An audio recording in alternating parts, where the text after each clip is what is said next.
Hi viewers, welcome to my kitchen Banu Kaimanam. இன்றைக்கி பானு கைமணத்தில் என்ன special அப்படின்னு பார்க்கலாம் வாங்க.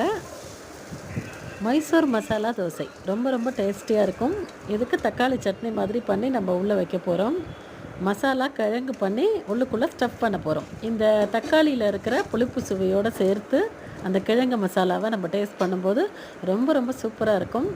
யாருக்கெல்லாம் மைசூர் மசாலா தோசை ரொம்ப பிடிக்கும் அப்படிங்கிறத கமெண்ட்டில் சொல்லுங்கள்.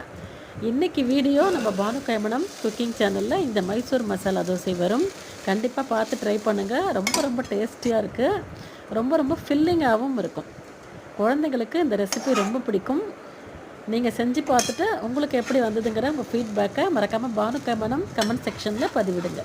இப்போ தான் என்னோடய சேனலை ஃபஸ்ட் டைம் பார்க்குறீங்கன்னா பானு கைமணம் குக்கிங் சேனலுக்கு லைக் போடுங்க, வீடியோவை ஷேர் பண்ணுங்கள், மறக்காமல் இந்த ரெசிபியை ட்ரை பண்ணுங்கள். தேங்க்ஸ் ஃபார் வாட்சிங்.